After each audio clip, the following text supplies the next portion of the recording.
Cake পছন্দ করে না এমন মানুষ খুব কমই দেখা যায়। এছাড়াও যে কোনো অকেশনেও কেক ছাড়া কিন্তু একেবারেই অসম্পূর্ণ। আসসালামু আলাইকুম viewers, welcome back to my channel delicious cook. আর ডেলিশিয়াস কুক মানে ইজি অ্যান্ড কুইক রেসিপিগুলো আপনাদের সাথে শেয়ার করা। আজকেও কিন্তু তার ব্যতিক্রম নয়। বাসায় বসে কিভাবে ওভেন আর ডিম ছাড়া কেক তৈরি করতে হয় তা আজকে আমি আপনাদের সাথে শেয়ার করব। আমি আজকে সিম্পল একটা কেক বানাচ্ছি। নতুন নতুন যারা কেক বানানো শিখছেন তাদের জন্য ইলেকট্রনিক বিটার অথবা মাইক্রোওয়েভ ছাড়া কিভাবে খুব সহজে কেক বানাতে হয় আজ আমি তা আপনাদের সাথে রেসিপিটা শেয়ার করছি। তাহলে চলুন রেসিপিটা শুরু করা যাক। আজকে কেকটা বানানোর জন্য আমি এখানে একটা মিক্সিং বোল নিয়েছি এবং তাতে দিয়ে দিচ্ছি হাফ কাপ টক দই, 1/3 কাপ তেল, হাফ কাপ চিনি, এর সাথে স্বাদ মতো লবণ দিয়ে দিচ্ছি। এবার এই সবগুলোকে একটা হ্যান্ড হুইস দিয়ে ভালো করে বিট করে নিব। যতক্ষণ পর্যন্ত চিনিটা গলে না যাবে ততক্ষণ পর্যন্ত আমি এটাকে বিট করতে থাকবো। আমি প্রায় এখানে 5 থেকে 6 মিনিটের মতো বিট করে নিয়েছি। আর এর মধ্যে দেখতে পাচ্ছেন চিনিটা একেবারে গলে গিয়েছে। এখন এখানে শুকনো উপকরণগুলো দেওয়ার জন্য আমি একটা স্ট্রেনারে দিয়ে দিচ্ছি 1 কাপ ময়দা, 1 চা চামচ বেকিং পাউডার আর 1/4 চা চামচের চেয়েও কম বেকিং সোডা দিয়ে দিচ্ছি। এবার এগুলোকে আমি খুব ভালোভাবে চেলে দিয়ে দিচ্ছি। তবে সবগুলো একসাথে দেব না, অল্প অল্প করে দিয়ে একটু মিশিয়ে নিয়ে তারপর বাকি যেগুলো ছিল সেগুলোকে আমি এখন ভালোভাবে চেলে দিয়ে দিচ্ছি। এখন আমি এই সবগুলোকে একসাথে আস্তে আস্তে মিশিয়ে নিব।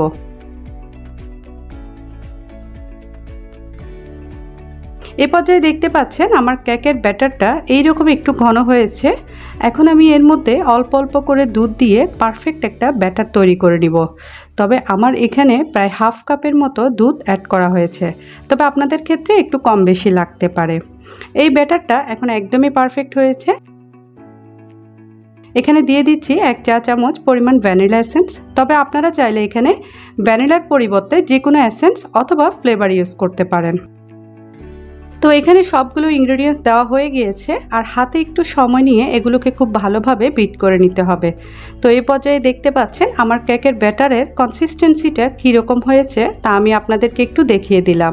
ঠিক এইরকমই হবে। আমি এখন কেকটা বেক করার জন্য এইরকম একটা মোল্ড নিয়েছি এবং তাতে কিছুটা তেল ব্রাশ করে একটা বাটার পেপার বিছিয়ে দিয়েছি।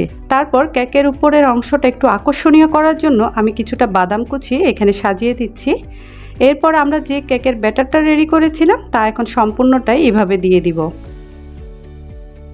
দেখতে একটু আকর্ষণীয় আর খেতে ভালো লাগার জন্য এবার আমি এখানে আরও কিছুটা বাদাম কুচি এভাবে ছড়িয়ে ছিটিয়ে দিচ্ছি। তারপর এভাবে কেকের মোল্ডটাকে একটু ট্যাপ করে নিতে হবে যাতে ভেতরে কোনো প্রকার বাবলস না থাকে। কেকটাকে বেক করার জন্য আমি এইরকম একটা বড় হাঁড়ি নিয়ে নিয়েছি এবং তার মধ্যে আগে থেকে কিছুটা পানি জাল করে তাতে ঠিক মাঝখানে এরকম একটা স্ট্যান্ড বসিয়ে দিয়েছি। এবার কেকের মোল্ডটাকে আমি এইভাবে ঠিক মাঝখানে রেখে দিচ্ছি। তারপর উপর থেকে একটা ঢাকনা দিয়ে ঢেকে দিচ্ছি।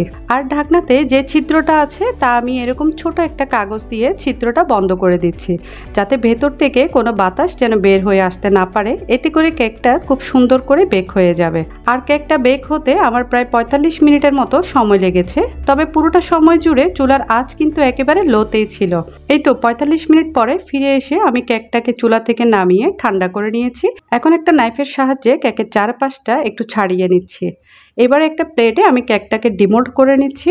তারপর কেকের নিচে যে বাটার পেপার দিয়েছিলাম তা এখন ফেলে দিচ্ছি।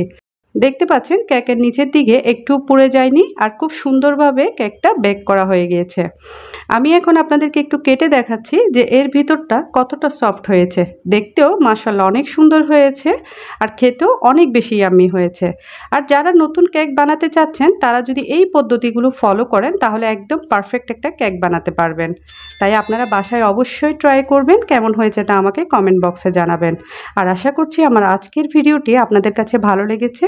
আর ভালো লাগলে ভিডিওতে একটা লাইক দিবেন, শেয়ার করবেন, সেই সাথে আমার চ্যানেলটি সাবস্ক্রাইব করে আমার পাশে থাকবেন। তো আজকে এই পর্যন্ত, পরবর্তী ভিডিও দেখার আমন্ত্রণ জানিয়ে আজকে এখানেই বিদায় নিচ্ছি। সবাই ভালো থাকবেন, সুস্থ থাকবেন। আল্লাহ হাফেজ।